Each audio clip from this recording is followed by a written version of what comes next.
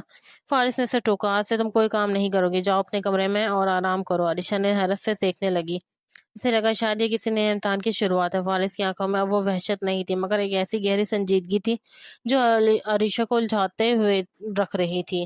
اب وہ ابھی بھی اپنے آپ کو قیدی سمجھ رہی تھی، مگر ایک ایسی قیدی جس کا اب خاص خیال رکھنا اس کا فرض بن گیا تھا۔ اس نے عریشہ کی طرف دیکھے بغیر ایک گلاس پانی اس کی طرف بڑھایا، جیسے وہ اسے جتانا چاہ رہا ہو کہ اب حالات بدل چکے ہیں، لیکن فارس کے لہجے کی سختی ابھی بھی برقرار تھی۔ فارس نے بازار سے واپسی پہ پھلوں کی ٹوکری اور ڈاکٹر کی دی ہوئی طاقت کے ادویات لا کر میز پہ دھپ سے رکھ دی ہیں۔ عریشہ جو کچن کے دروازے پہ سہمی کھڑی تھی، اسے دیکھ کر ایک دم پیچھے ہٹ گئی۔ فارس نے مڑ کے اسے دیکھا اور اس کی نظروں میں اب وہ پرانی وحشت تو نہ تھی، مگر ایک عجیب سی بے چینی اور حکم دینے والی سختی ابھی بھی برقرار تھی۔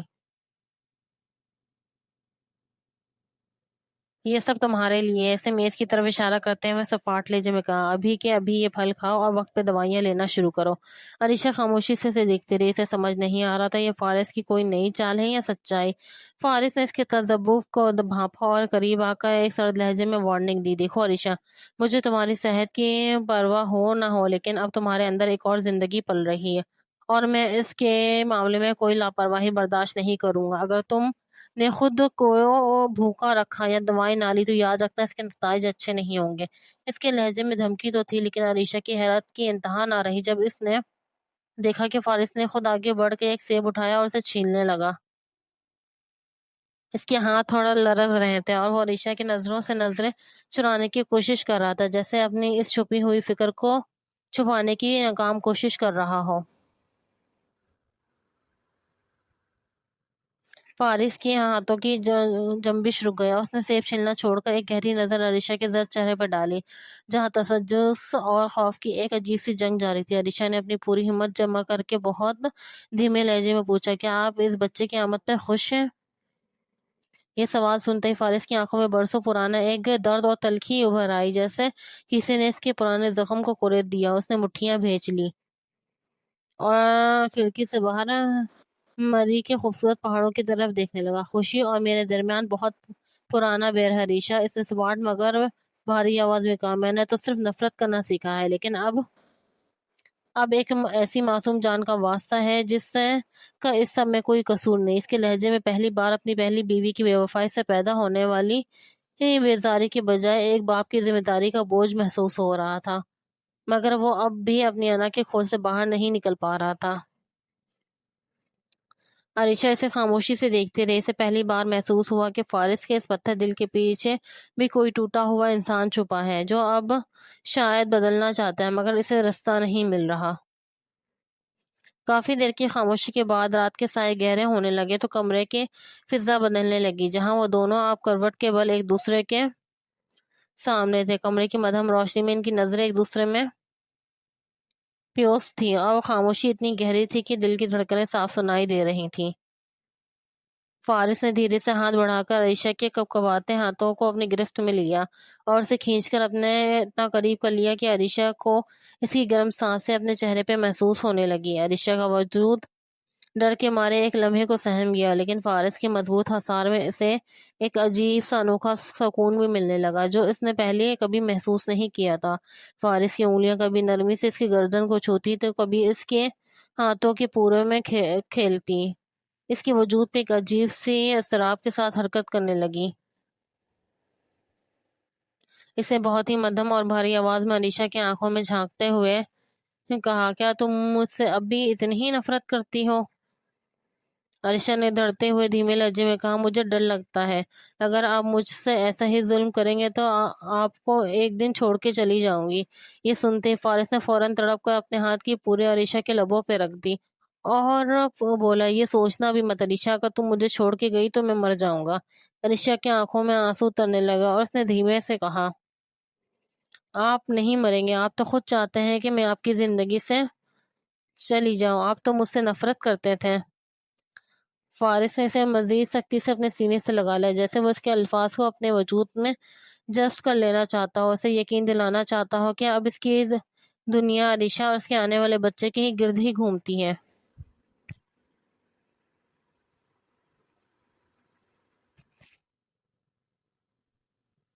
فارس نے علیشہ کے آنسو بھری آنکھوں میں دیکھا تو اسے اپنی زندگی کی تمام نفرتیں دھول ہوتی ہوئی محسوس ہوئی، اور اس نے تڑپ کر اسے اپنے حصار میں مزید بھیج لیا۔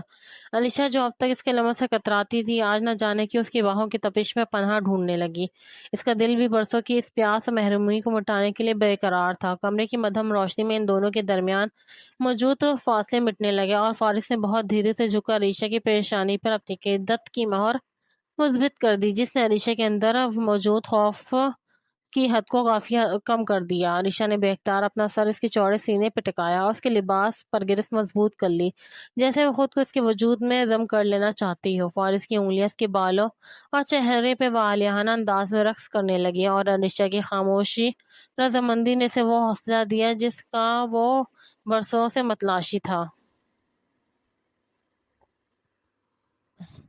اس رات کا ملاپ محض دو جسموں کا نہیں بلکہ دو زخمی روحوں کا ایک دوسرے کو مرہم لگانے کا عمل تھا۔ جہاں علیشہ کی دبی دبی سسکیاں اب درد کی نہیں بلکہ سکون کی گواہ تھی جو اسے فارس کی باہوں میں مل رہا تھا، وہ دونوں ایک دوسرے کے وجود میں کھو گئے تھے۔ تمام تلخیاں اور تمام پرانے زخم اس شدت جذبات کے نظر ہو گئے تھے، اور فارس نے اسے احساس دلایا کہ اب وہ اس کے محض ایک قیدی نہیں بلکہ اس کے روح کا ٹوٹا ہوا حصہ بن چکی ہے۔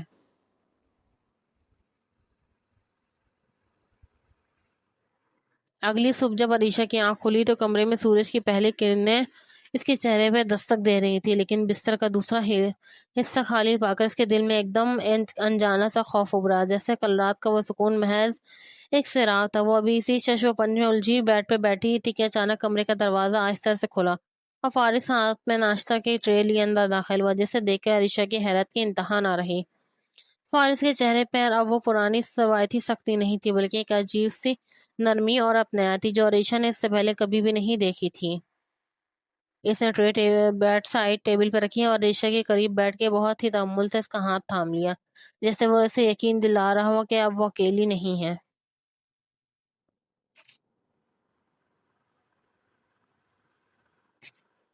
تمہیں اب اپنی اور اس ننھی سی جان کی فکر کرنی ہے، اس لیے اب سے تمہارے نخرے اور آرام میری ذمہ داری ہے، اس نے علیشہ کی آنکھوں میں جھانکتے ہوئے دھیمے لہجے میں کہا۔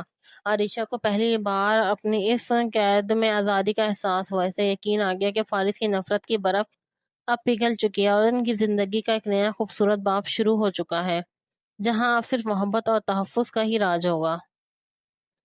فارس نے علیشہ کا ہاتھ تھامنے اسے اپنے ساتھ بٹھا لیا اور اس کی آنکھوں میں جھانکتے ہوئے برسوں سے سینے میں دبی وہ حقیقت اگل دی جس نے اسے ایک سفاک انسان بنا دیا۔ علیشہ، میری نفرت تم سے نہیں تھی ایک بلکہ ایک ایسی عورت سے تھی جس نے میری غیر موجودگی میں میرے گھر کو تماشا بنا دیا تھا۔ وہ مردوں کو گھر بلاتی تھی، ایک ہوتا تو شاید میں برداشت کر لیتا، مگر اس کے جانے کتنے ہی افیئرس ہیں جن کا علم مجھے ہوا۔ فارس کی آواز میں ایک لرزہ تھا جب اس نے آگے بتایا کہ اس کی پہلی بیوی کی ماں نے اس کے باپ کو دھوکہ دیا تھا، اور اس کی پھوپھی بھی اپنے والدین اور بھائیوں کی عزت خاک پہ ملا کر ایک غیر مرد کے ساتھ بھاگ گئی تھی، جس کے بعد اسے ہی عورت ذات اور محبت کے لفظ سے ہی گھنانے لگی تھی۔ تم میری زندگی میں آئے تو میں تم سے محبت کر بیٹھا، لیکن میں ڈرتا تھا کہ کہیں تم بھی ان جیسی نہ نکلو، اس لیے میں نے تمہیں اذیت دی اور تمہارے گرد یہ سخت پہرے بٹھائے تاکہ تمہیں مردوں سے نفرت ہو جائے اور تم صرف مجھ تک محدود رہو۔ فارس کے لہجے میں پچھتاوے اور بے پناہ ملکیت کا ایک عجیب سا امتزاج تھا۔ وہ علیشہ کو اپنی آغوش میں سمیٹتے ہوئے گویا ہوا کہ اس کی تمام تر سختی کا مقصد صرف یہ تھا کہ علیشہ کبھی کسی دوسرے مرد کے بارے میں سوچ بھی نہ سکے اور ہمیشہ کے لیے صرف اس کی ہی ہو کے رہ جائے۔ علیشہ خاموشی سے فارس کی لرزتی آواز میں اس کے انکشاف سنتی رہی۔ اس کے وہم گمان میں بھی نہ تھا کہ جس شخص کا وہ جلاد سمجھتی رہی وہ خود کتنے گہرے زخموں سے چور تھا۔ فارس کی آنکھوں میں پہلی بار اسے وہ خوف نظر آیا جو ایک ہارے ہوئے شخص کی پہچان ہوتا ہے، جو اپنی ہمسفر کے کھونے کے ڈر سے اسے زنجیروں میں جکڑ لیتا ہے۔ علیشہ نے دھیرے سے اپنا ہاتھ فارس کے گالے پہ رکھا، اس کے آنسوؤں کو اپنے پوروں سے چن لیا۔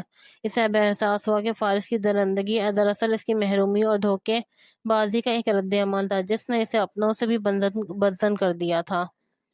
آپ نے مجھے نفرت سکھانے کی کوشش کی فارس سے، لیکن آپ کی دی ہوئی تکلیف نے مجھے صرف آپ کا محتاج بنا دیا، علیشہ نے بھرائی ہوئی آواز میں کہا اور اپنا سر اس کے شانے پر ٹکا دیا، جیسے اس نے ماضی کی تمام تلخیوں کو ایک ہی پل میں معاف کر دیا ہو۔ فارس نے اسے اتنی شدت سے اپنے حصار میں بھیجا جیسے وہ دنیا کی تمام برائیوں سے اسے محفوظ کر لینا چاہتا ہو، اور اس رات اس کمرے کی دیواریں ایک ظالم اور قیدی کی نہیں بلکہ دو ایسے انسانوں کی گواہ بنی جنہوں نے ایک دوسرے کے زخموں میں زندگی تلاش کر لی تھی۔ فارس کو جب یہ احساس ہوا کہ عریشہ کا اس دنیا میں اب اس کے سوا کوئی نہیں ہے اور اس کے میکے والے سے مدتوں پہلے ہی تنہا چھوڑ چکے تھے، تو اس کے دل میں عریشہ کے لیے محبت کا ایک ٹھاٹھے مارتا ہوا سمندر امڑ آیا۔ اس نے تہیہ کر لیا کہ وہ عریشہ کو اتنی محبت اور عزت دے گا کہ اسے کبھی بھی کسی رشتے کی کمی محسوس نہ ہو۔ وہ اسے پلکوں پر بٹھا کر رکھتا، اس کی ہر چھوٹی بڑی ضرورت کا خیال رکھتا اور ہر لمحہ اسے اپنی سابقہ زیادتیوں کی معافی مانگتا نظر آتا۔ وقت گزرنے کے ساتھ ساتھ ان کی زندگی میں وہ مبارک گھڑی بھی آ گئی جب اللہ تعالیٰ نے انہیں ایک نہیں بلکہ دو جڑواں بیٹیوں کے نعمت سے نوازا، جن کی آمد نے فارس کے گھر کی ویرانیوں کو ہمیشہ کے لیے ختم کر دیا۔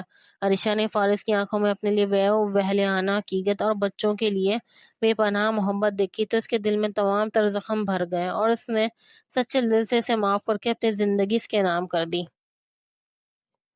کہانی کا اختتام ایک پرسکون شام پر ہوا جہاں فارس نے اپنی دونوں بیٹوں کو گود میں لے کر عریشہ کے پاس بیٹھا تھا، اور عریشہ کی آنکھوں میں اب خوف کی جگہ وہ سکون اور مان تھا جو صرف ایک سچی محبت اور مضبوط حصار میں ہی میسر آ سکتا ہے۔ یوں نفرت کی راکھ سے جنم لینے والی یہ داستان ایک خوبصورت اور دائمی محبت میں بدل گئی۔